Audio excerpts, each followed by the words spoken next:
Hello there guys, it's Niran here and welcome to more FIFA 14 Aston Villa career mode. This is going to be episode 11 and in this episode there will be two games, both from the Barclays Premier League.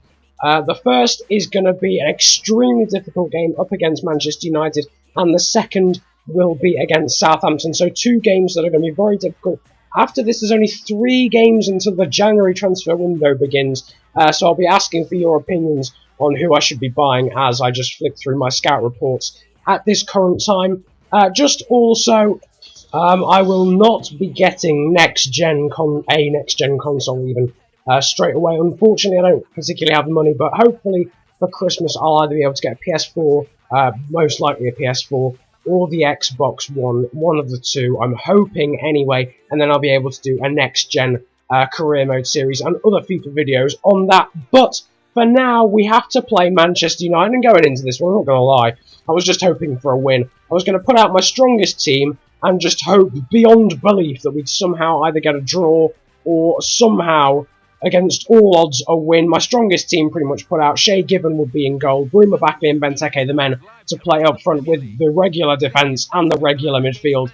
Midfield of Van Yinkel, Zogbia and Delph, and then a defence of Lowton, Okore, Blah, and on the left, Nathaniel Klein. Now the first chance of the game, as always, not really bucking any trends here, would go to the AI. Somehow Shinji Kagawa holding off Yorez Okore and Ron Blah there to get a shot away, but a great save from Shay Given. But unfortunately, from the resulting corner, it was headed out and played back into Rio Ferdinand, who somehow turned 2 of my defenders. And in fairness, great finish, but I wouldn't expect Rio Ferdinand, well, I wouldn't even expect Rio Ferdinand to be playing, never mind doing something like that. However, it was a good finish, and it was something I expected after the 16th minute to put Manchester United 1-0 up, and we were already up against it, but we did have a chance just a few moments later. Bruma there with the chance, swerving all over the show, but a great stop there from Anders Lindegaard in goal. It was headed back in, and the acrobatic effort from Backley was saved, but he was actually offside anyway there. Benteke, though, with a chance afterwards, but blazing it over. Van Yinkel, though, winning the ball back on the 35th minute. A nice dink ball over the top for Zogbia,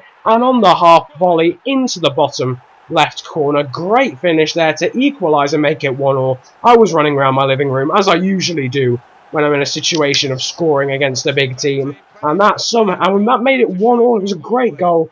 Some great harrying even from Van Yinkel to even create the chance. But moments later, Rooney played in, and thankfully an easy save from Given after some great play for Manchester United. But into the second half, and Benteke gives us the lead. I was running all over my lounge at this point. A great corner from Van Yinkel, and that made it 2-1. Another headed goal, and another goal for Christian Benteke. That now makes him the 3rd goal scorer in the league. An incredible statistic, but just moments later, that happened. Literally, like 3 minutes later, Manchester United got it from the kickoff, pumped it up forward. A nice ball in from Jones, headed back from Rooney, and then the volley in from Shinji Kagawa. Up until this point, we were actually restricting Manchester United to pretty much just possession in the middle of the park. They weren't getting many chances there as Rooney blasted that one wide. But it was a game. It was a game that got a lot better in the second half. And Nathaniel Klein cutting inside past Valencia, then past Ferdinand, and just agonisingly past the post. I think Lindegaard may have had it covered. But in the 90th minute, Van Persie cuts it back for Giggs after some shocking defending. And of all people, Ryan Giggs puts it in. I don't know why I said of all people, but because really it's not that. Look, anyway, that's not the point. It made it 3-2 in the last minute. And after all of our last-minute adventures in the league, having got so many points from last-minute goals, it was our turn to be on the receiving end, losing 3-2. Ron Blah desperately tried to get across, but he couldn't do anything about it. Actually, looking at the match facts there, if you can go back if you want, we actually had more shots than they did. I think they had more shots on target there, but Van Yinkel got man of the match as well. A decent rating for Given, not great though for him. Okore with a shocking rating. Benteke doing well, but yeah, Given was okay. Made a good save at the start, obviously from Shinji Kagawa, but not overall amazing. And neither of my goalkeepers are too consistent, to be honest. But here, just my chief executive giving me a little warning that I risked losing one player due to contract expiry at the end of the season. That is Mark Albrighton, someone who hasn't particularly been playing a huge amount anyway, so I'm not entirely sure whether he will get a new contract or not. He might be sold in January, to be honest. Unfortunately, it will have to be a cut price deal because his contract will be expiring, but that is something I will be probably looking to do as I send out my scouts there to different, not different countries, just recall them even from their respective countries. They weren't getting a huge amount back based on the instructions I was setting them, so I just thought I might as well recall them now. Moving on to the second game of the episode against Southampton. Fitness was a bit of an issue because this was a midweek game. The Manchester United game was on the Sunday, and this I think was midweek. And I've got another game against Stoke on the weekend as well, so the fitness is going to be terrible for that. But Brad Guzan was returning in goal for this one. Not a huge amount changed. I just agreed to myself, even that sounds weird, but anyway, that I would substitute people who were too tired late on in the game as we put on our green fluorescent outfit. But Chambers there with the first chance of the game, yet again the AI getting that. I don't know how they always get that. In the 18th minute, but a good save from Guzan. Then Delph played in down the left-hand side. Not a huge amount of support. Benteke was nowhere to be seen, and Bruma didn't make a great run. But a good save there from Boric. Then Benteke calmly playing in Van Ginkel. He then played in Bruma, and a nice first-time volley there. And a good save from Boric in goal. Backley then kept it in and tried to put it in, but it was headed away. And that was on the verge of half-time. Now moving into the second half, Klein there, pulling it back for Backley. And again, another great volleyed effort, as Bruma couldn't quite steer it in either. Another double save there from Boric. But would you believe it, just like the first goal against Manchester United, Van Ginkel with the corner, Benteke with the header, and Benteke with the goal. That was his 11th league goal of the season. An incredible run he's on, an incredible season he's having. Boric, I think if I was the Southampton manager, I'd be a little bit disappointed as to how Boric really didn't go for that at all. But in the second half, we dominated. In the second half, we absolutely dominated. And Zogbia there with a dinked effort. That did actually come up as a save. It was actually a good save from Boric, and that went out for a corner. And Zogbia there winning the ball back. And then with the finesse effort, again, a great save from Southampton's keeper, going out for yet another corner. Then Benteke there, almost losing out to Jose Fonte, but getting the ball back and with the outside of the boot, thwarted again by Southampton's Polish goalkeeper. Really was having a great game, was Boric, and Gardner there just steering it past the post.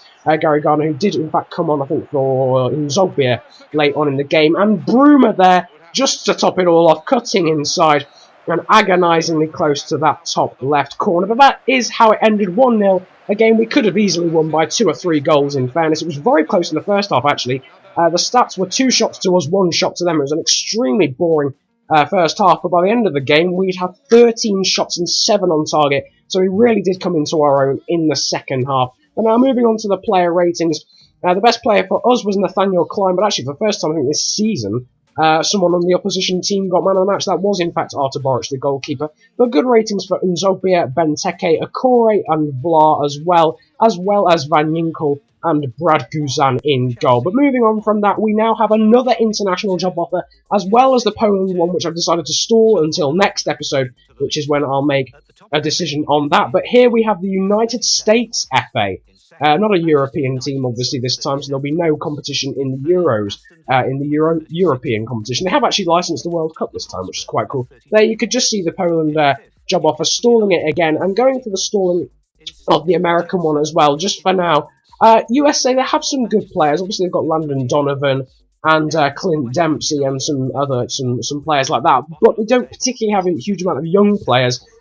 People like Stuart Holden as well and Joshua Gatt and things like that. Some good players. Joshua Gatt, probably the only young player there. He plays for a Norwegian team. He's very good, actually. But yeah, moving on from that, I'll decide for that next episode as well, probably.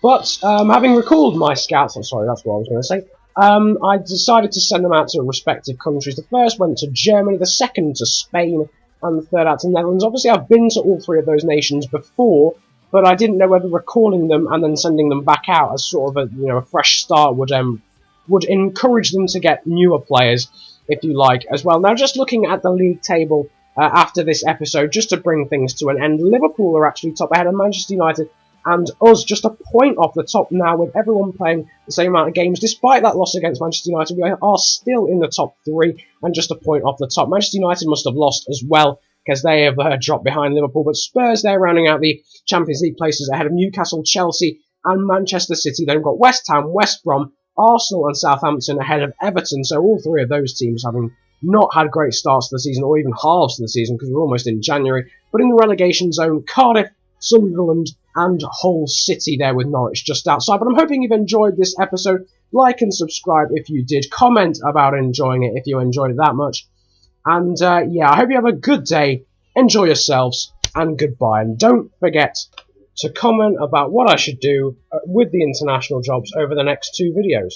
So then, after that qualifying, we start 14th on the grid, just behind Pastor Maldonado here. De Resta's there in 12th, the 5 lights are off, and we are go here in China.